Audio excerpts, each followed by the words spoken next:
ये नरेंद्र मोदी के राजनीतिक करियर का सबसे मुश्किल बजट रहा होगा, इसमें किसी को शक नहीं था, क्योंकि पहली बार मोदी ऐसी स्थिति में हैं जहां उन्हें गठबंधन का भी पूरा ख्याल रखना था और देश को आगे ले जाने के लक्ष्य का भी पूरा ध्यान रखना था।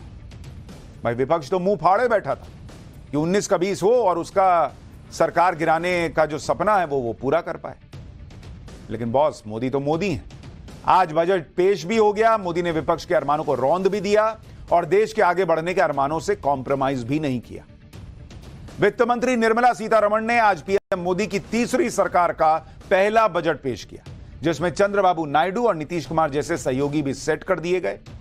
सरकार पूरे 5 साल चलेगी, यह मैसेजिंग कर दी गई और विकसित भारत के विजन के मुताबिक नई नई स्कीम्स लॉन्च हुई। मिडिल क्लास, किसान, युवा, महिला सबके विकास के लिए फंड का ऐलान कर दिया गया। यानी पहली बार गठबंधन के नंबर के सहारे सरकार चला रहे मोदी फुल नंबर से पास होते दिखे इस बजट में कई ऐसी चीजें भी थी जो इतनी अच्छी हैं कि इंडी गठबंधन में मार मच गई कि उसका क्रेडिट हमको लेना है। बोलने लगे कि मोदी जी ने हमारी नकल करके यह बजट बना लिया। इतना ही नहीं, जो विपक्ष कल तक कह रहा था कि सरकार तो गिरनी ही गिरनी है, मोदी किसी को कुछ ना देने वाले, अब इसे सरकार बचाओ बजट बता रहा है। बजट को लेकर इंडी गठबंधन आज कितना कंफ्यूज दिखा और आपके लिए बजट में क्या है और आम आदमी के फेवरेट सब्जेक्ट इनकम टैक्स के स्लैब में आपके लिए कितना फायदा है, यह सब आज आपको विस्तार से इस चैप्टर में बताऊंगा। लेकिन पहले बजट के हाइलाइट्स बताता हूं, जिससे बजट का निचोड़ आपको समझ में आ सके। इस बजट में नरेंद्र मोदी ने सबका साथ सबका विकास की झलक दिखाई, यानी बजट में सबके लिए कुछ ना कुछ प्रावधान किया गया है। नरेंद्र मोदी जिन 4 प्रमुख जातियों की बात करते हैं, जिसमें वो कहते हैं कि भाई किसान है, महिला है, युवा है और गरीब है, उनका खास ध्यान बजट में दिखा। बजट में लाखों करोड़ों नौकरी बांटने जैसे बड़े बड़े वादे नहीं किए गए, बल्कि ज्यादा प्रैक्टिकल अप्रोच अपनाई गई और रोजगार जनरेट करने पर जोर दिया गया। स्किल डेवलपमेंट पर जोर दिया गया है ताकि जो युवा हैं वो इंडस्ट्री की डिमांड के मुताबिक स्किल्ड लेबर तैयार हो सके और वो उसमें काम कर सके। बजट में किसानों के लिए खास प्रावधान किया गया। एग्रीकल्चर और उससे जुड़े सेक्टर को ज्यादा पैसा अलॉट किया गया। टैक्स की व्यवस्था को आसान बनाने के लिए इनकम टैक्स से जुड़े कानून की समीक्षा की बात कही गई। मिडिल क्लास को राहत देते हुए टैक्स में छूट का दायरा बढ़ाया गया। भविष्य की चुनौतियों को देखते हुए बजट में सौर ऊर्जा, परमाणु ऊर्जा और क्लाइमेट चेंज के चैलेंज का भी जिक्र किया गया। इंफ्रास्ट्रक्चर और मैन्युफैक्चरिंग सेक्टर पर जोर दिया गया ताकि देश की विकास की गति बनी रह सके। बजट में और क्या क्या खास है, यह सब आपको आगे विस्तार से बताने वाला हूं, लेकिन उससे पहले एक बार सुनिए बजट को लेकर प्रधानमंत्री मोदी ने क्या कहा। फिर बताऊंगा कि इस बजट में प्रधानमंत्री नरेंद्र मोदी ने अपने 2 बड़े सहयोगियों चंद्रबाबू नायडू और नीतीश कुमार को क्या क्या दिया। नौजवानों को अनगिनत नए अवसर देने वाला बजट है। इस बजट से शिक्षा और स्किल को नई स्केल मिलेगी। ये मिडिल क्लास को नई ताकत देने वाला बजट है। ये जनजातीय समाज, दलित, पिछड़ों को सशक्त करने की मजबूत योजनाओं के साथ आया है। इस बजट से महिलाओं की आर्थिक भागीदारी सुनिश्चित करने में मदद मिलेगी। ये बजट समाज के हर वर्ग को शक्ति देने वाला बजट है। ये देश के गांव, गरीब किसान को समृद्धि की राह पर ले जाने वाला बजट है। बजट में आंध्र प्रदेश और बिहार के लिए खास प्रावधान किए गए। दोनों राज्यों को स्पेशल स्टेटस तो नहीं दिया गया, लेकिन उसके बदले जो दिया गया वो स्पेशल स्टेटस से कम नहीं लग रहा। सड़क परियोजनाओं के लिए बिहार को 26,000 करोड़ रुपए दिए गए हैं। 21,400 करोड़ रुपए की लागत से बिहार में पिरपैंती में नए बिजली संयंत्र को लगाने का प्रावधान है। बिहार को बाढ़ से बचाने के लिए 11,500 करोड़ रुपए दिए गए हैं, जो बिहार के लिए एक बड़ी समस्या है, बाढ़ वाली। बिहार में 2 प्रमुख धार्मिक स्थलों में कॉरिडोर बनाकर उसे धार्मिक नगरी के रूप में विकसित किया जाएगा। नालंदा को पर्यटन स्थल के रूप में विकसित करने के लिए मोदी सरकार मदद देगी। बिहार में उद्योगों को बढ़ाने के लिए गया में औद्योगिक केंद्र के विकास में मोदी सरकार मदद करेगी। बिहार में पटना पूर्णिया एक्सप्रेसवे बक्सर भागलपुर एक्सप्रेसवे यानी 2 एक्सप्रेसवे और बनेंगे। बक्सर में गंगा नदी पर 2 लेन का नया ब्रिज बनाया जाएगा। इसके अलावा नए airport, medical college, sports infrastructure को डेवलप करने का ऐलान किया गया। अलग अलग एजेंसीज से बिहार के लिए आर्थिक मदद भी अरेंज किया जाएगा।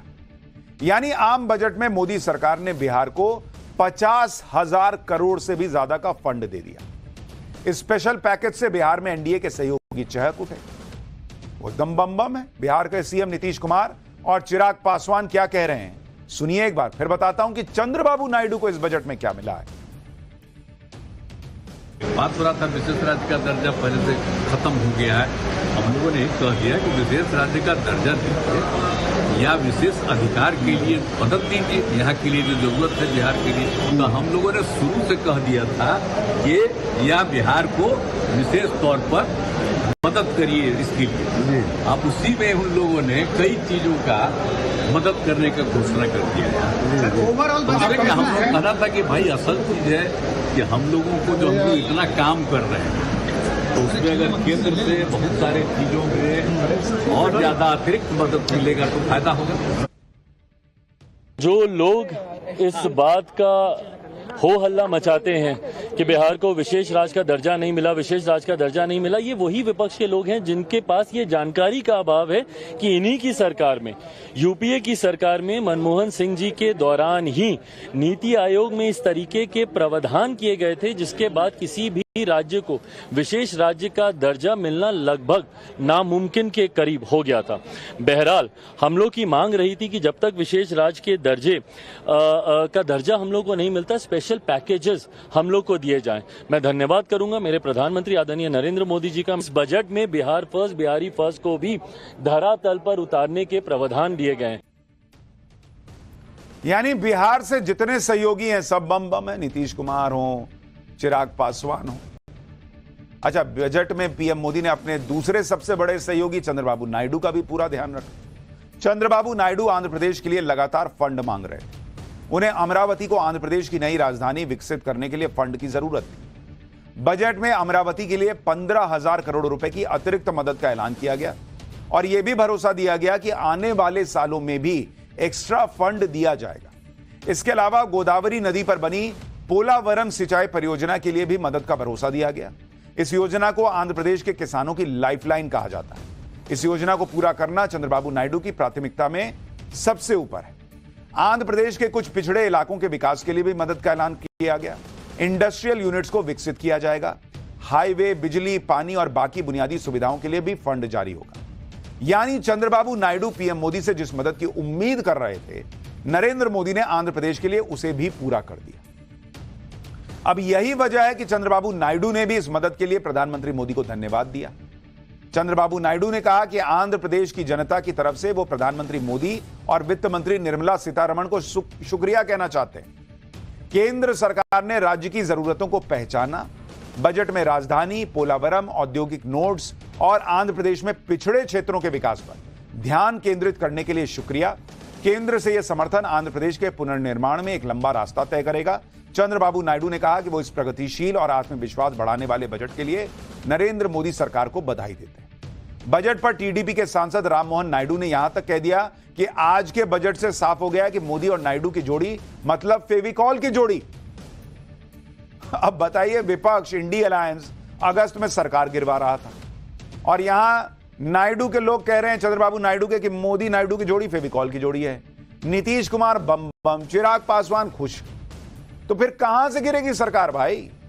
यानी राहुल गांधी के जो अरमान थे नरेंद्र मोदी को कुर्सी से उतारने के, वो 2029 तक तो पूरे होते दिख नहीं रहे। कुल मिलाकर बजट में पीएम मोदी ने बिहार और आंध्र प्रदेश को आर्थिक मदद देकर अपने दोनों बड़े सहयोगियों को सेट कर दिया और इंडी गठबंधन के अरमानों पर पानी फेर दिया।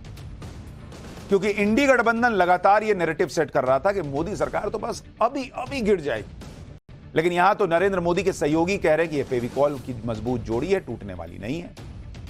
विपक्ष के लिए यह तो ले बलाया वाला सिचुएशन है, क्योंकि विपक्ष और उसका इकोसिस्टम तो माहौल बना रहा था कि भाई बिहार और आंध्र प्रदेश को कुछ ना मिलने वाला। यहां मामला पलट गया। इंडी अलायंस के नेता अब नरेंद्र मोदी को घेर तो रहे हैं, लेकिन खुद ही यह बात एक तरह से मान भी रहे हैं कि अब मोदी सरकार नहीं गिरने वाली। बजट पर लोकसभा में नेता प्रतिपक्ष राहुल गांधी ने कहा कि यह कुर्सी बचाओ बजट है। मतलब आप मान रहे हैं कि कुर्सी बच गई।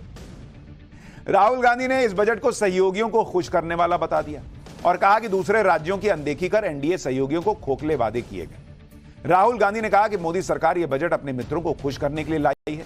इससे एए यानी अडानी अंबानी को लाभ होगा और आम भारतीय को कोई राहत नहीं मिलेगी। राहुल गांधी ने इसे कॉपी पेस्ट बजट भी बताया। यह दावा किया कि बजट कांग्रेस के घोषणा पत्र और पिछले बजट से कॉपी किया गया। राहुल गांधी के अलावा बजट को लेकर अखिलेश यादव और कांग्रेस के दूसरे नेताओं ने क्या कहा है वो सुनिए, फिर आपको बताता हूं कि बजट को लेकर इंडी गठबंधन कैसे कंफ्यूजन में दिखा है। मान लीजिए सरकार बचानी है तो अच्छी बात है कि बिहार को, आंध्र प्रदेश को कुछ विशेष पैकेज या विशेष योजनाओं से जोड़ा गया है। लेकिन उत्तर प्रदेश जैसा प्रदेश जो प्रधानमंत्री देता है, क्या वहाँ के किसान के लिए कुछ बड़े फैसले हैं? किसान की फसल की पैदावार, उसकी कीमत के लिए क्या कोई इंतजाम है? बेरोजगारी इन्होंने बढ़ाई है। 10 साल में जो इतनी बेरोजगारी बढ़ गई, उसको कैसे कम करें, और वो भी आधी अधूरी नौकरी से। पूरा बजट मानो दो प्रदेशों को और दो विशेष राजनीतिक दल को तवज्जो दे रहा था, क्योंकि सरकार को कहीं ना कहीं अपनी कुर्सी बचानी है। तो सिर्फ कुर्सी बचाने के लिए ये पूरा बजट का सत्र बुलाया गया है। यहाँ पे मध्यम वर्ग, किसानों और बेरोजगार को ना कुछ मिला है। हाँ, वे उद्योगपति जो सरकार को, भाजपा को चंदा देते हैं, उनको नए नए तरीके मिले हैं कि कैसे वो अपना मुनाफा बढ़ा सके। तो पूरी तरीके से ये बजट व्यर्थ, कुर्सी बचाओ और उद्योगपति को और धनी करो का बजट ये हमें देखने को मिला। यानी इंडिया अलायंस कम से कम ये तो मान रहा है कि बिहार और आंध्र प्रदेश को भर भर के मिला, सरकार को खतरा नहीं है। इन्हीं के लॉजिक से अब ये खुद मान रहे हैं, लेकिन ये जो कह रहे हैं उसमें भी झोल है। बजट को लेकर इंडी गठबंधन यह आरोप भी लगा रहा है कि सिर्फ बिहार और आंध्र प्रदेश को ही आर्थिक मदद दी गई और विपक्ष के राज्यों को कुछ नहीं मिला। थोड़ी देर में इस आरोप का भी सच आपको बताऊंगा, लेकिन पहले यह देखिए कि बजट का विरोध करते हुए इंडी गठबंधन कैसे कन्फ्यूजिया हुआ नजर आया। भाई, पहला कंफ्यूजन तो इनका यह है कि राहुल गांधी एक तरफ कह रहे हैं कि ये कॉपी पेस्ट बजट है, कांग्रेस के मैनिफेस्टो से कॉपी किया गया है। दूसरी तरफ इस बजट को अडानी अंबानी वाला बजट बता रहे हैं। अगर बजट आपकी कॉपी पेस्ट है तो आपने क्या अडानी अंबानी वाला मैनिफेस्टो बनाया था क्या? तो खुद ही कुछ कह रहे हैं, खुद ही कुछ हो रहा है। कह रहे हैं इस बजट में कुछ नहीं है, तो कुछ नहीं है तो फिर आपके मैनिफेस्टो से कॉपी क्या किया? और अगर मैनिफेस्टो से कॉपी किया है तो कुछ तो है बजट में। दोनों बातें एक साथ तो हो नहीं सकती, क्योंकि अगर ये कॉपी पेस्ट बजट है तो फिर अंबानी अडानी वाला बजट कैसे होगा? दूसरा कंफ्यूजन, एक तरफ इंडी गठबंधन कह रहा है कि नरेंद्र मोदी ने आधी अधूरी रेवड़ी बांटी ताकि एनडीए की सरकार बची रहे। अगर आधी अधूरी मदद ही दी गई तो कैसे चंद्रबाबू नायडू और नीतीश कुमार बजट की तारीफ कर रहे हैं? क्यों वो थैंक यू मोदी जी कह रहे हैं? और आप एक तरफ कह रहे हो कि आधी अधूरी दी, दूसरी तरफ कह रहे हो कि सब तो इन दोनों को ही दे दिया। तीसरा कंफ्यूजन, कल तक इंडी गठबंधन डंके की चोट पर कह रहा था कि नरेंद्र मोदी की सरकार गिर जाएगी। आज कह रहा है कि नरेंद्र मोदी ने तो अपनी सरकार ही बचा ली। 2 दिन पहले कुछ कहते हैं, 2 दिन बाद कुछ। चौथा कंफ्यूजन, बिहार को मिली आर्थिक मदद पर अब इंडी गठबंधन कह रहा है कि मदद का ऐलान तो हो गया, लेकिन मदद पहुंचने में कितना इंतजार करना होगा यह पता नहीं। जब मदद नहीं मिली थी तो कह रहे थे कि मोदी सरकार तो बिहार को कुछ देने वाली नहीं है, कोई मदद नहीं मिलने वाली। अब ऐलान कर दिया तो कह रहे हैं कि मदद पहुंचने ही वाली नहीं है। पांचवां कंफ्यूजन, इसी तरह आंध्र प्रदेश के लिए इंडी गठबंधन के कुछ नेता कह रहे हैं कि बजट में तो बिहार और आंध्र प्रदेश का ही को ही सब कुछ बांट दिया। दूसरी तरफ कांग्रेस के नेता जयराम रमेश कह रहे हैं कि चंद्रबाबू नायडू के भरोसे मोदी सरकार चल रही है, फिर भी वो सिर्फ अमरावती के लिए स्पेशल फाइनेंशियल सपोर्ट ही ले पाए, उनको ज्यादा कुछ मिला नहीं। तो एक बार मन तो बना लो बॉस कि सब बिहार आंध्र प्रदेश को दे दिया या बिहार आंध्र प्रदेश को कुछ नहीं दिया। एक बार मन बनाओ। आधे बोल रहे हो दे दिया सब, आधे पिन मार रहे हो कि देखो तुमको कुछ नहीं मिला। छठा कंफ्यूजन, इंडी गठबंधन से जुड़े समाजवादी पार्टी के सांसद अवधेश प्रसाद आरोप लगा रहे हैं कि बजट में अयोध्या की अनदेखी की गई, जबकि यही लोग अयोध्या की हार पर नरेंद्र मोदी को कहकर घेर रहे थे कि अयोध्या को चमकाने और राम मंदिर बनाने के बावजूद बीजेपी हार गई। तो पहले आप खुद मान रहे थे कि अयोध्या को चमका दिया, अब कह रहे हैं बजट में कुछ नहीं दिया। यानी इंडी गठबंधन क्या बोलता है, क्या नैरेटिव बनाता है, आपस में तय तो कर लो भाई। चित भी मेरी, पट भी मेरी, सिक्का भी मेरा ही, सब कुछ कर लो, लेकिन पहले मन तो बना लो कि बोलना क्या है। बजट को लेकर इंडी गठबंधन का एक आरोप यह भी है कि बीजेपी ने सब कुछ अपने सहयोगियों को दे दिया, दूसरे राज्यों की अनदेखी की गई। जैसे ममता बनर्जी ने कहा कि बंगाल को कुछ नहीं मिला, आम आदमी पार्टी ने कह दिया कि दिल्ली को कुछ मिला ही नहीं, झारखंड तेलंगाना की सरकारों ने भी ऐसे ही आरोप लगा दिए। एक बार बजट पर ममता बनर्जी और दिल्ली की मंत्री आतिशी को सुनिए, फिर बताता हूं कि वाकई क्या 2 राज्यों को सब कुछ मिला और बाकी को कुछ नहीं मिला है। इसका सच बताओ। हमने कुछ नहीं कहेंगे, हमें कोई टिप्पणी करना नहीं है इसका बारे में।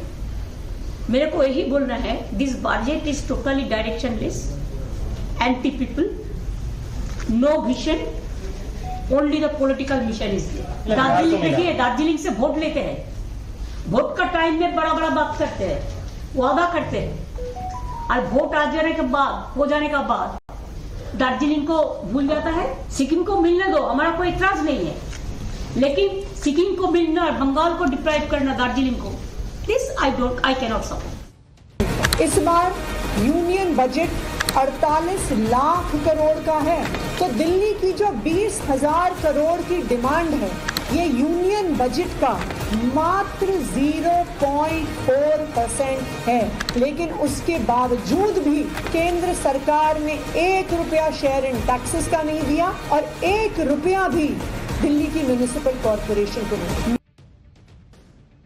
आपको फैक्ट्स बताऊं उससे पहले आप खुद सोचिए, केंद्र सरकार जो बजट बनाती है, अगर आप इस देश को एक शरीर माने तो वो बजट पेट में जाने वाला खाना होता है। क्या यह संभव है कि जो पेट में खाना गया है उससे जो एनर्जी बनेगी वो एक हाथ कहे कि मुझे नहीं मिली है, सारी एनर्जी बाएं हाथ को चली गई, या एक पैर कह दे कि नहीं मेरे पास तो कोई एनर्जी आ ही नहीं रही है, वो तो सब दूसरी तरफ चली गई? ऐसा संभव है? या दिल अगर खून पंप कर रहा है तो कोई एक पार्ट कह सकता है कि मुझे तो खून आ ही नहीं रहा है, सारा खून सीधा पैर को दे दिए हैं? ऐसा होता है? ऐसा कैसे चलेगा देश कि एक राज्य को कुछ नहीं देंगे दूसरे को सब दे देंगे? ऐसा हो सकता है क्या? देश है बॉस, ऐसे नहीं चलता है। अच्छा, आपने इंडी गठबंधन शासित राज्य सरकारों के आरोप सुन लिए, अब आप बजट पर किस तरह की राजनीति हो रही है देखिए। इंडी गठबंधन पहले तो माहौल बना रहा है कि बजट में सब बिहार आंध्र प्रदेश को दे दिया, जबकि आंध्र प्रदेश में जगन मोहन रेड्डी की वाईएसआर कांग्रेस आरोप लगा रही कि आंध्र प्रदेश को कुछ नहीं मिला। पार्टी की तरफ से कहा गया कि मोदी सरकार ने आंध्र प्रदेश को 0 मदद दी है। अमरावती के लिए मिले 15,000 करोड़ को भी वाईएसआर कांग्रेस ने मामूली रकम बताकर खारिज कर दिया। तो एक तरफ आरोप है कि सब दे दिया आंध्र प्रदेश को, आंध्र प्रदेश के ऑपोजिशन के लीडर कह रहे हैं कि हमको कुछ मिला ही नहीं है। मोदी विरोध में इंडी गठबंधन राजनीति को किस लेवल तक लेकर आ गया है कि अब तमिलनाडु के सीएम स्टालिन ने नीति आयोग की मीटिंग के बहिष्कार की बात कह दी। स्टालिन ने आरोप लगाया कि बजट में तमिलनाडु को कुछ नहीं दिया गया। इंडी गठबंधन के नेताओं को यह समझना होगा कि यह देश का बजट है, किसी पार्टी का बजट नहीं है जिसमें एक राज्य को ज्यादा दे दिया और दूसरे को कम। क्योंकि अगर ऐसा होता तो बजट में मोदी सरकार सबसे पहले उन राज्यों को भर भर के फंड देती जहां विधानसभा चुनाव होने वाले हैं, या उन राज्यों को ज्यादा फंड देती जहां बीजेपी की सरकार है। लेकिन ऐसा कुछ नहीं हुआ। जहां तक बात आंध्र प्रदेश की है तो आंध्र प्रदेश को आर्थिक मदद की मांग बहुत पुरानी है। जब आंध्र प्रदेश का विभाजन 2 राज्यों तेलंगाना और आंध्र प्रदेश का गठन हुआ तब भी यह तय हुआ था कि बदलते हालात में आंध्र प्रदेश को नए राज्य के रूप में विकसित करने के लिए उसे आर्थिक मदद दी जाएगी। और जहां तक बिहार का सवाल है तो बिहार में आर्थिक पिछड़ेपन की कहानी किसी से छिपी नहीं। तो ऐसा नहीं कि नरेंद्र मोदी ने आंख बंद करके अपने सहयोगियों की कोई बात मान ली। अगर ऐसा करना होता तो मोदी सरकार दोनों राज्यों को विशेष राज्य का ही दर्जा दे देती। यह भी समझना होगा कि बजट में जो भी पैसा हेल्थ के लिए या इंफ्रास्ट्रक्चर के लिए दिया जाता है वो किसी राज्य को देखकर थोड़ी मिलता है, बल्कि यह सबके लिए होता है। जैसे पीएम आवास योजना के तहत जो 1 करोड़ घर और बनेंगे वो ऐसा नहीं है कि सिर्फ बिहार और यूपी में बनेंगे, बंगाल में भी बनेंगे। 100 बड़े शहरों में वाटर सप्लाई एंड सैनिटेशन को सुधारा जाएगा। तो ऐसा नहीं कि 100 बड़े शहर सिर्फ बीजेपी के राज्यों वाले हैं। आम आदमी को जो टैक्स में राहत मिली वो बंगाल के लोगों को भी मिली है और दिल्ली के लोगों को भी मिली है। जो बजट में युवाओं के लिए रोजगार के प्रावधान किए गए, उन्हें ट्रेनिंग देने की बात कही गई है, वो किसी एक राज्य के लिए है क्या? और ऐसी लंबी लिस्ट है जहां बजट के तहत जो स्कीम्स है वो सभी राज्यों के लिए है। तो इंडी गठबंधन ये कैसे माहौल बना रहा है कि बॉस हमको तो कुछ दिए नहीं, हमको तो कुछ दिए नहीं। आप ये भी देखिए कि मोदी सरकार ने पूर्वी राज्यों के विकास के लिए पूर्वोदय स्कीम नाम की एक योजना लाई है। इस योजना के दायरे में बिहार है, झारखंड है, पश्चिम बंगाल है, ओडिशा और आंध्र प्रदेश शामिल है। इस योजना के तहत इन राज्यों के बुनियादी विकास पर ध्यान दिया जाएगा ताकि ये क्षेत्र विकसित भारत के लक्ष्य को प्राप्त करने में अग्रिम भूमिका निभा सके। तो बॉस इसमें तो बंगाल है, तो कैसे आपको कुछ नहीं मिला? आप खुद देखिए, नरेंद्र मोदी जिन विकसित भारत का सपना बुन रहे हैं उनमें पश्चिम बंगाल की भी अहम भूमिका है और झारखंड की भी भूमिका है। अब ऐसा तो नहीं हो सकता ना कि नरेंद्र मोदी विकसित भारत का सपना साकार करें और विपक्ष के राज्यों की जानबूझकर अनदेखी कर दें। ऐसा हो सकता है? कि एक देश विकसित होगा उसमें बंगाल को कुछ नहीं मिलेगा। अच्छा, इस बार के बजट को देखने के बाद इंडी गठबंधन कह रहा है कि उनके राज्यों को फूटी कौड़ी नहीं मिली, लेकिन ऐसा हो ही नहीं सकता कि सरकार किसी राज्य को कुछ ना दे। जहां तक पक्षपात के आरोप की बात है, आपको पिछले साल के बजट के आंकड़े दिखाता हूं, जिससे यह पता चल जाएगा कि क्या मोदी सरकार बजट में पक्षपात करती है, क्योंकि इस साल का आंकड़ा तो अभी आएगा जब पूरा बजट दिखेगा और उसको एनालाइज किया जाएगा। लेकिन आपको पिछले बार के आंकड़े में ही पता चल जाएगा कि 2023-24 में, 2023-2024 में जो राज्यों को फंड मिला, राज्यों को फंड, ये क्या मिला भाई सरकार की कमाई में से? सबसे ज्यादा नंबर 1 पे कौन था भाई? यूपी था। ठीक है, सबसे बड़ा राज्य है, इतनी बड़ी आबादी है, तो उसको 1,83,000 करोड़ मिला। 83 के करोड़ इतना मिला यूपी को। नंबर 2 पे पिछले साल बिहार था, और जिस साल बिहार को यह मिला उस समय बिहार में बीजेपी की सरकार नहीं थी, तब नीतीश कुमार और आरजेडी मिलकर सरकार चला रहे थे, तो बिहार को 1,02,000 करोड़ मिला। ठीक है, तीसरे नंबर पे था मध्य प्रदेश, एमपी, यह भी बड़ा राज्य है, उसको 80,000 करोड़ मिला। ठीक है भाई। चौथे नंबर पर कौन था? बंगाल था चौथे नंबर पे पिछले बार, जिसको 76,000 करोड़ मिला। 80,000 करोड़ और यहां 76,000 करोड़ मिला। और 5वें नंबर पर महाराष्ट्र था, महाराष्ट्र, उसको मिला 64,000 करोड़ सीआर। और 6ठे नंबर पे राजस्थान था, जिस राजस्थान को पिछली बार दिया गया था 61,000 करोड़। अब इसमें पिछले बार राजस्थान में कांग्रेस की सरकार थी, बंगाल यहां ममता बनर्जी की सरकार थी, बिहार में महागठबंधन की सरकार चल रही थी। टॉप 6 में 3 राज्य जिनको सबसे ज्यादा पैसा पिछली बार मिला था, वो 3 ऑपोजिशन के राज्य थे, और उसमें भी यूपी को इसलिए पहला मिलता है क्योंकि यूपी बहुत बड़ा राज्य है। तो ये कह देना कि हमको कुछ नहीं मिला, हमको कुछ नहीं मिला, बहुत ऐसे नहीं होता है। क्यों इस बार हर बार पे भ्रम फैलाना, झूठ फैलाना? अच्छा, अब बात बजट के उस हिस्से की, भाई इनको कुछ मिले ना मिले, आम आदमी तो ये जानना चाहता है कि उसको क्या मिला। तो बजट में आम आदमी की सबसे ज्यादा दिलचस्पी होती है इनकम टैक्स स्लैब को लेकर। मोदी 3.0 के पहले बजट से पहले पब्लिक टैक्स में छूट की उम्मीद की जा रही थी। मोदी सरकार ने लोगों को निराश भी नहीं किया, सरकार ने टैक्स की दरों में बदलाव किया। कोई बहुत तूफानी बदलाव नहीं किया, लेकिन किया। ओल्ड टैक्स रिजीम और न्यू टैक्स रिजीम दोनों ही ऐसे प्रावधान किए गए हैं जिससे जनता को बचत होगी। पहले आप देखिए कि न्यू टैक्स रिजीम में जो टैक्स स्लैब है उसमें क्या बदलाव हुआ है। न्यू टैक्स रिजीम में पहले 3 लाख रुपए तक की सालाना इनकम पर कोई टैक्स नहीं लगता था, अब भी कोई टैक्स नहीं लगता। पहले था कि 3 से 6 लाख सालाना इनकम पर 5% टैक्स लगता था, अब इसको 3 से बढ़ाकर 7 लाख सालाना कर दिया गया है 5% टैक्स के लिए। पहले 6 से 9 लाख पर 10% टैक्स लगता था, अब 7 से 10 लाख कर दिया गया इसको। 9 से 12 लाख के सालाना इनकम पर 15% टैक्स था, इसको 9 की बजाय 10 से 12 लाख तक कर दिया गया 15% टैक्स। पहले 12 से 15 लाख जो सालाना इनकम थी उस पर 20% टैक्स था, इसमें कोई बदलाव नहीं हुआ है। और 15 लाख से ज्यादा सालाना इनकम पर 30% टैक्स था, इसमें भी कोई बदलाव नहीं हुआ है। तो मोटे तौर पर जो लोग 10 लाख तक की कमाई कर रहे हैं उनके लिए फायदे की खबर है, या फिर कहिए कि 3 से 12 लाख तक सालाना इनकम टैक्स स्लैब में बदलाव हुआ है, और इसका सीधा फायदा आम टैक्स पेयर को होगा और उसके करीब 17,500 रुपए सालाना बच जाएंगे। टैक्स स्लैब में बदलाव के बाद 7,75,000 रुपए सालाना कमाने वालों को 1 पैसा भी टैक्स नहीं देना होगा। वो कैसे होगा वो भी समझिए भाई। 3 लाख रुपए तक तो वैसे ही कोई टैक्स नहीं है। 3 लाख से 7 लाख तक की जो इनकम है उस पर 5% टैक्स लेना है, यानी जो 4 लाख रुपए की कमाई है इस स्लैब में उस पर 5% यानी 20,000 रुपया टैक्स बनेगा। न्यू टैक्स रिजीम में इनकम टैक्स के सेक्शन 87A के तहत सरकार 20,000 रुपए माफ करती है। वहीं सरकार ने स्टैंडर्ड डिडक्शन की सीमा भी 50,000 से बढ़ाकर 75,000 रुपए कर दी है। नौकरी करने वालों की सैलरी से एक निश्चित अमाउंट पहले ही घटा दिया जाता है, इससे टैक्सेबल इनकम कम हो जाती है और टैक्स भी कम देना पड़ता है। इसे ही स्टैंडर्ड डिडक्शन कहते हैं। तो 7 लाख की इनकम पर 20,000 का टैक्स सेक्शन 87A से माफ हो जाएगा। इसमें स्टैंडर्ड डिडक्शन के 75,000 जोड़ दीजिए तो 7,75,000 तक की इनकम टैक्स पर इनकम पर कोई टैक्स नहीं देना होगा। बजट के बाद प्रधानमंत्री मोदी ने मिडिल क्लास को टैक्स में राहत की बात की। पीएम मोदी ने कहा कि उनकी सरकार टैक्स में राहत देने के लिए लगातार काम कर रही है।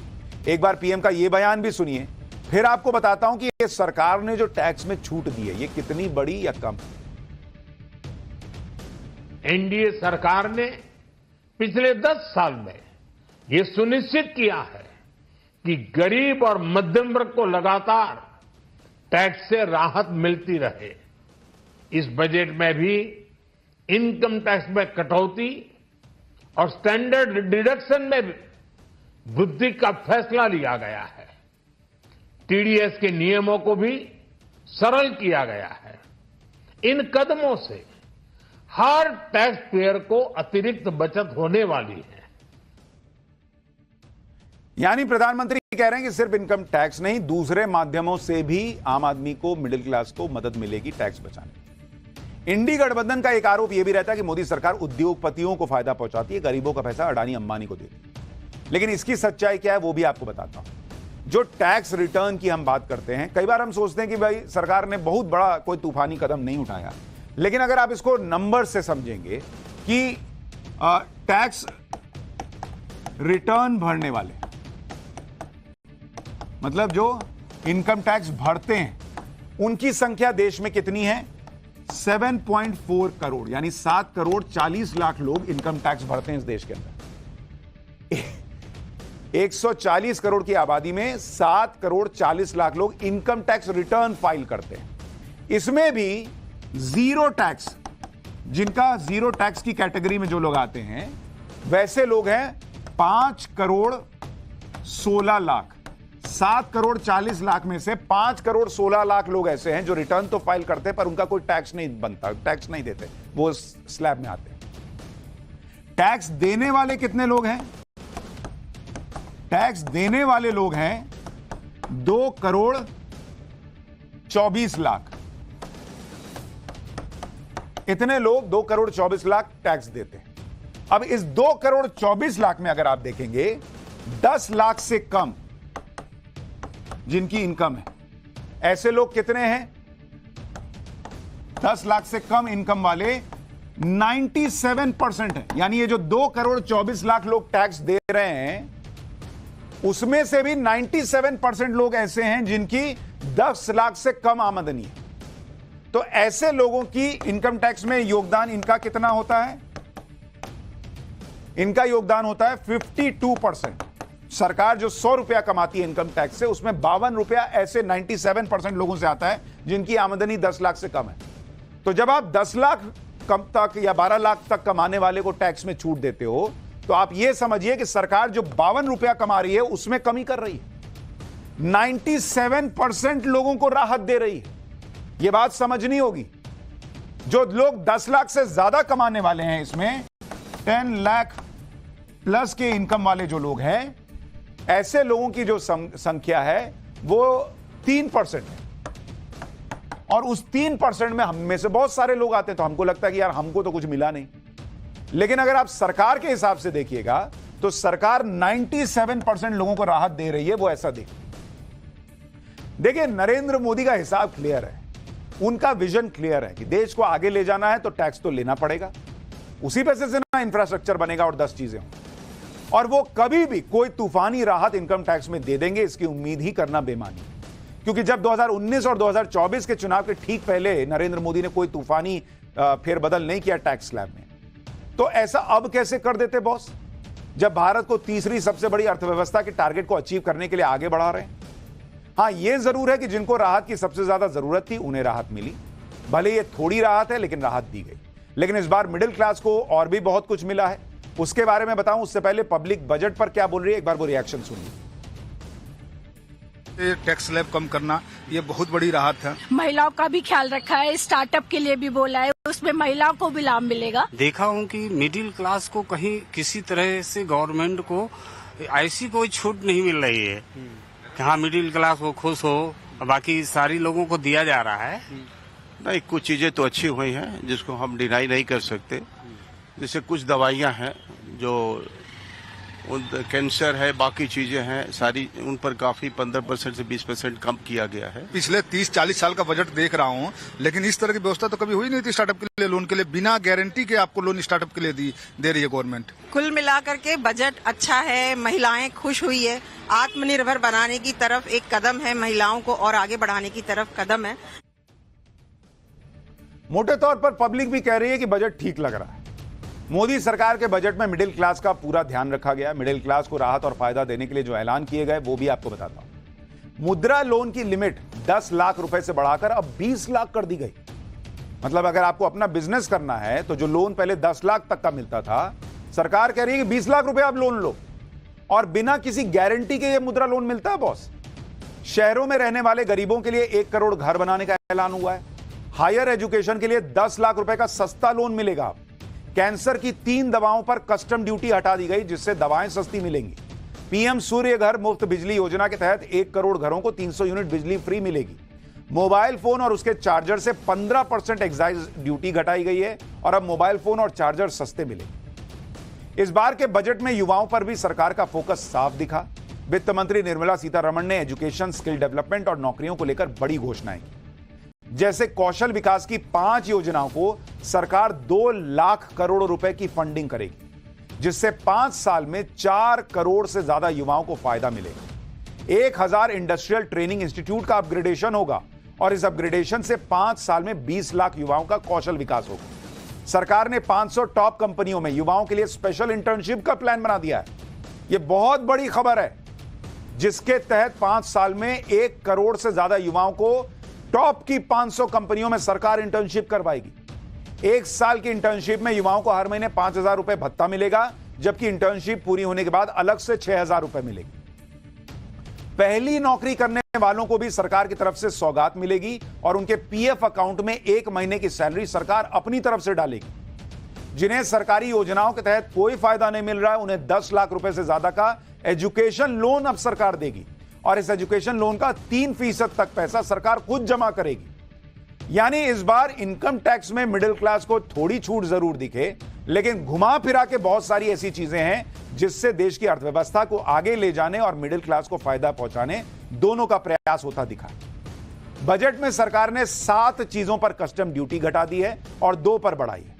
अब इससे क्या सस्ता और महंगा हुआ है वो भी सुन लीजिए। बजट में कैंसर से जुड़ी बीमारियों में इस्तेमाल होने वाली 3 दवाएं और इक्विपमेंट पर कस्टम ड्यूटी घटा दी गई। इससे कैंसर का इलाज सस्ता होगा।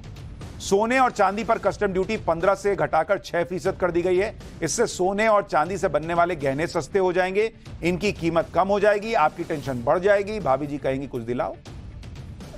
मोबाइल फोन और मोबाइल चार्जर पर टैक्स कम किया गया है, यानी हो सकता है घर में नए मोबाइल की डिमांड भी हो जाए। इसके अलावा बिजली के तार, एक्सरे मशीन और सोलर सेट्स पर भी टैक्स कम कर दिया गया है। चमड़े से बना सामान भी टैक्स कम करने की वजह से सस्ता हो जाएगा। वहीं कुछ टेलीकॉम इक्विपमेंट पर कस्टम ड्यूटी को बढ़ा दिया गया। पहले इन प्रोडक्ट्स पर 10% बेसिक कस्टम ड्यूटी थी, अब इसे 15% कर दिया गया। सरकार ने प्लास्टिक प्रोडक्ट्स पर भी कस्टम ड्यूटी बढ़ा दी है। सोलर सेल और सोलर ग्लास पर भी टैक्स बढ़ा है। इसका मतलब है कि सोलर सिस्टम लगवाना अब थोड़ा महंगा हो सकता है। कुछ लैबोरेटरी केमिकल्स पर भी सरकार ने इस बजट में टैक्स बढ़ाया। यानी मोदी सरकार के बजट से एक बात साफ हो गई है कि भाई सरकार का जो फोकस था वो फोकस दिखना चाहिए और सरकार कैसे आगे ले जाएगी देश को, अर्थव्यवस्था को, उसका पूरा प्रयास। और इसीलिए अगर आप देखेंगे कि जो लोन देना है वो 10 लाख से 20 लाख कर दिया गया और युवाओं के रोजगार के अवसर पैदा हो, युवा स्किल्ड हो सके, इस पर जोर है। लेकिन एक और चीज पर जोर नजर आया। मोदी सरकार के बजट से एक बात और साफ हो गई कि हिंदुत्व का मुद्दा पीएम मोदी और उनकी सरकार के एजेंडे में जारी रहेगा।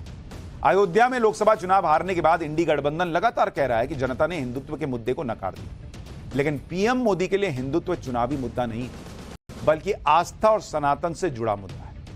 पाठशाला में अब अगला चैप्टर हिंदू का वोट कम मिला, फिर भी मोदी ने बजट में हिंदुत्व पर कौन सी बड़ी घोषणा की। मोदी का डंके की चोट पर ऐलान, हिंदू और हिंदुत्व का एजेंडा नहीं छूटेगा।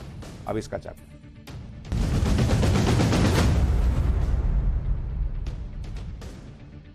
नरेंद्र मोदी वो नेता हैं जो बिना संकोच सनातन की बात करते हैं, बिना किसी हिचक के हिंदुत्व पर अपनी बात रखते हैं, भले ही विपक्ष आरोप लगाता रहे कि हिंदू वोट बैंक को खुश करने के लिए नरेंद्र मोदी हिंदुत्व की बात करते हैं। यह किसी से छुपा नहीं है कि राम मंदिर आंदोलन में कार्यकर्ता होने से लेकर प्रधानमंत्री बनने तक नरेंद्र मोदी लगातार एक्टिव थे। नरेंद्र मोदी फेक सेक्युलरिज्म के चक्कर में नहीं पड़ते। उनका फंडा क्लियर है कि वो हिंदू धर्म से आते हैं और अपने धर्म का पालन करने के रास्ते में ना तो उनका पद आ सकता है और ना ही कोई और सियासी कैलकुलेशन। अपने तीसरे कार्यकाल के पहले बजट में भी प्रधानमंत्री मोदी ने एकदम क्लियर मैसेज दे दिया कि विकास के साथ उनका फोकस विरासत पर भी रहेगा, हिंदुत्व पर भी रहेगा। हिंदू वोट कम मिला ज्यादा मिला, इससे हिंदुत्व को लेकर उनकी सोच नहीं बदलने वाली। और यही हमने आपको पाठशाला में कई बार बताया कि नरेंद्र मोदी नी जर्क रिएक्शन में विश्वास नहीं करते कि भाई अरे हिंदू का वोट कम मिला ये कर दो, मुसलमान वोट नहीं देता उसके लिए काम करना बंद। ये नरेंद्र मोदी का स्टाइल नहीं है बॉस। और आप देखिए कि धार्मिक पर्यटन को बढ़ावा देने के लिए इस बार के बजट में 3 बड़े ऐलान किए गए। बिहार के बोधगया में काशी विश्वनाथ मंदिर की तर्ज पर महाबोधि मंदिर कॉरिडोर बनाया जाएगा। इसी तरह गया में विष्णुपद मंदिर कॉरिडोर तैयार होगा और बिहार के राजगीर में सप्तऋषि कुंड को वर्ल्ड क्लास टूरिस्ट सेंटर बनाया जाएगा। यानी नरेंद्र मोदी की जो ये पॉलिटिक्स है, जिसमें मंदिर की सनातन की बात है, वो इस बजट में भी उसकी झलक दिखी। सबसे खास बात यह है कि ये तीनों ही जगह बिहार में है, जिसको विशेष राज्य का दर्जा देने के मुद्दे पर इंडी गठबंधन पीएम मोदी पर निशाना साध रहा था और एनडीए में फूट डालने की कोशिश कर रहा था। मोदी सरकार ने न सिर्फ बिहार को स्पेशल पैकेज दिया, बल्कि हिंदुत्व और सनातन का नया गढ़ बनाने की नींव रख दी। एक बार वित्त मंत्री निर्मला सीतारमण ने बजट में क्या ऐलान किया, यह सुनिए, फिर इस फैसले के असर के बारे में आपको बताता हूं। विष्णुपाद टेम्पल एट गया and Mahabodhi temple at Bodh Gaya in Bihar are of immense spiritual significance.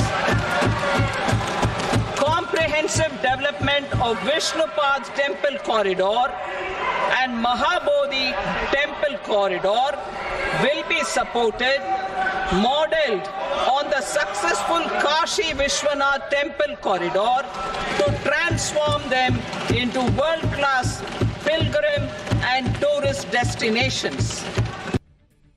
Budget में जो ऐलान किया गया है उसका मकसद बिहार में धार्मिक पर्यटन को बढ़ावा देना है, जिससे बिहार की रिलीजियस इकोनॉमी को बूस्ट मिलेगा। बिहार जैसे पिछड़े राज्य के लिए क्रांतिकारी फैसला साबित हो सकता है।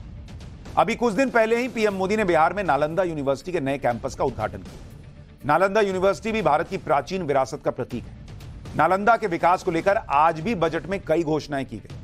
इसी तरह से अब मोदी सरकार बिहार में धार्मिक कॉरिडोर बनाने वाली है, जिसमें बोधगया का महाबोधि मंदिर सबसे पहले है।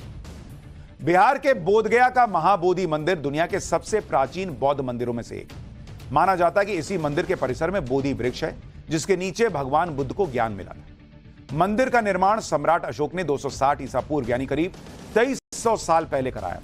सम्राट अशोक बोधि वृक्ष की पूजा करने के लिए यहां पहुंचे थे। मंदिर के मौजूदा स्वरूप का निर्माण 5वीं और 6वीं शताब्दी के बीच कराया गया। इसके बाद 19वीं और 20वीं सदी में एक बार फिर से इसका जीर्णोद्धार कराया गया। महाबोधि मंदिर के ऐतिहासिक महत्व को देखते हुए इसे यूनेस्को वर्ल्ड हेरिटेज साइट में शामिल किया गया। गया के महाबोधि मंदिर से पीएम मोदी का पुराना नाता है। 2014 में प्रधानमंत्री बनने के अगले ही साल यानी 2015 में पीएम मोदी महाबोधि मंदिर गए थे और उन्होंने पूरे विधि विधान के साथ यहां पर पूजा की थी, ध्यान लगाया था। महाबोधि मंदिर के अलावा गया जिले के ही विष्णुपद मंदिर में भी कॉरिडोर डेवलप किया जाएगा, जिसे कहा जा रहा है कि काशी विश्वनाथ कॉरिडोर जैसा होगा। विष्णुपद मंदिर गया में फल्गु नदी के किनारे बना हुआ है। मंदिर में भगवान विष्णु के 40 सेंटीमीटर लंबे पदचिन्ह बने हुए हैं। आप देखिए तस्वीर। और ऐसी मान्यता है कि मंदिर में भगवान विष्णु के चरण सतयुग के समय से मौजूद है। इसका जिक्र रामायण में भी किया गया है। इसके मौजूदा स्वरूप का निर्माण 18वीं सदी में महारानी अहिल्याबाई ने कराया था। मान्यता है कि इस जगह पर भगवान विष्णु ने गयासुर नाम के राक्षस के सिर पर अपना दाहिना पैर रखा और चट्टान पर अपने पैरों के निशान छापते हुए उसे पाताल भेज दिया। कहा जाता है कि भगवान विष्णु के पैरों के वो निशान आज भी मंदिर में मौजूद हैं। गयासुर राक्षस के नाम पर ही इस जगह का नाम गया पड़ा। श्राद्ध के दौरान इस मंदिर में देश भर से श्रद्धालुओं की भारी भीड़ उमड़ती है। मान्यता है कि पूर्वजों के तर्पण के बाद विष्णुपद मंदिर में भगवान विष्णु के चरणों के दर्शन से सभी दुखों का नाश होता है। इसी तरह बजट में बिहार के नालंदा जिले में स्थित राजगीर शहर को भी इंटरनेशनल लेवल के टूरिस्ट हब की तरह डेवलप करने की घोषणा की गई। राजगीर को हिंदुओं के साथ ही जैन और बौद्ध धर्म को मानने वालों का भी बड़ा तीर्थ माना जाता है। राजगीर में 400 मीटर ऊंची रत्नागिरी की पहाड़ी पर बने विश्व शांति स्तूप को देखने के लिए दूर दूर से लोग आते हैं। संगमरमर से बने स्तूप के चारों कोनों में भगवान बुद्ध की मूर्तियां लगाई गई। राजगीर के सप्तऋषि कुंड को भी विकसित करने का प्लान है। मान्यता है कि गर्म पानी के इस कुंड में नहाने से पुरानी बीमारियां खत्म हो जाती हैं। मान्यता है कि इस कुंड का निर्माण खुद भगवान ब्रह्मा ने कराया था और हैरानी की बात यह है कि सर्दियों के मौसम में भी इस कुंड में पानी का टेम्परेचर करीब 45 डिग्री सेल्सियस रहता है। राजगीर में अभी भी बड़ी संख्या में पर्यटक पहुंचते हैं। यहां पहाड़ी पर एक स्काई ग्लास वॉक ब्रिज भी बनाया गया है। करीब 80 फीट लंबे ब्रिज पर एक बार में 40 पर्यटक बैठ सकते हैं। माना जा रहा है कि एक बार महाबोधि कॉरिडोर, विष्णुपद कॉरिडोर तैयार होने और राजगीर में टूरिज्म के लिए इंफ्रास्ट्रक्चर को मजबूती मिलने के बाद यहां पहुंचने वाले टूरिस्ट की संख्या काफी बढ़ जाएगी। इस देश में कुछ लोग ऐसे हैं जो हमेशा कहते हैं कि मंदिर बनाने से क्या होगा, उससे कौन सा विकास हो जाएगा, बिहार में यह हो गया तो क्या हो जाएगा। ये वो लोग हैं जो इस देश को समझते ही नहीं। पीएम नरेंद्र मोदी ने नए भारत के हिसाब से रिलीजियस टूरिज्म और रिलीजियस इकोनॉमी को समझा और एक के बाद एक सनातन के केंद्र को ऐसा बना दिया कि आज की डेट में वाराणसी ने भारत के पसंदीदा टूरिस्ट डेस्टिनेशन माने जाने वाले गोवा को पीछे छोड़ दिया। भाई, टूरिज्म मिनिस्ट्री के आंकड़े देख लीजिए, किस तरह मंदिर टूरिज्म, बीच टूरिज्म को काफी पीछे छोड़ चुका है। और अगर आपको मैं आंकड़ा बताऊं, ये देखिए आप आंकड़ा 2023, इसका आंकड़ा देखिए, कुल टूरिस्ट कितने आए। कुल टूरिस्ट अगर आप देखेंगे, कुल टूरिस्ट गोवा में कितने आए। गोवा में 2023 में 80,48,000 टूरिस्ट आए, 80,48,000। जबकि काशी में, वाराणसी में कितने टूरिस्ट आए। वाराणसी में अंदाजा लगाइए, करीब करीब 13 करोड़ टूरिस्ट आए, करीब 13 करोड़। तो जिस देश में लोग सोचते थे कि छुट्टी मतलब गोवा, उस देश में गोवा में 80 लाख लोग आ रहे हैं और वाराणसी में 13 करोड़ लोग आ रहे हैं। और अगर आपको विदेशी टूरिस्ट बताऊं कितने विदेशी आए, अगर उसका आंकड़ा आपको दिखाऊं, 2023 में गोवा में आए 4,52,000, 52K। और यूपी में अगर आप देखिएगा, यूपी में 16 लाख विदेशी टूरिस्ट आए, 16 लाख। और ये बढ़ा है। 2022 का अगर आप आंकड़ा देखिएगा, 2022 का, तो गोवा में 85 लाख आए थे, 85 लाख गोवा के अंदर। और वाराणसी में, इसी वाराणसी में 2022 में 7 करोड़ आए थे। और आप देखिए 2023 में वो बढ़कर कहां 13 करोड़ पहुंच गए। अब जो लोग वाराणसी में रह रहे हैं उनके लिए आप सोचिए कि कमाई के कितने अवसर हैं। तो जो लोग पूछ रहे हैं कि बिहार में ये हो जाएगा तो क्या होगा, बिहार में क्या होगा आप अंदाजा लगा लीजिए वाराणसी की तस्वीर देखकर। पीएम मोदी रिलीजियस टूरिज्म को प्रमोट कर रहे हैं और इससे फायदा क्या हो रहा है वो भी आपको बताता हूं। टूरिज्म मिनिस्ट्री के मुताबिक भारत में टूरिज्म का 60% से ज्यादा हिस्सा धार्मिक और आध्यात्मिक टूरिज्म की कैटेगरी से आता है। देश में धार्मिक स्थलों से साल 2022 में 1,34,000 करोड़ रुपए की इनकम हुई, जबकि साल 2021 में धार्मिक स्थलों से 65,000 करोड़ की इनकम हुई। Centre for social impact and philanthropy की रिपोर्ट के मुताबिक 2021-22 में जो मंदिरों का घरेलू दान था वो 14% बढ़कर 27,000 करोड़ रुपए हो गया, जबकि 2020-21 में मंदिरों को मिलने वाला दान 23,700 करोड़ रुपए था। काशी विश्वनाथ कॉरिडोर बनने के बाद मंदिर को मिलने वाला दान 500% बढ़ गया। 2022 में काशी विश्वनाथ मंदिर को 100 करोड़ रुपए का दान मिला।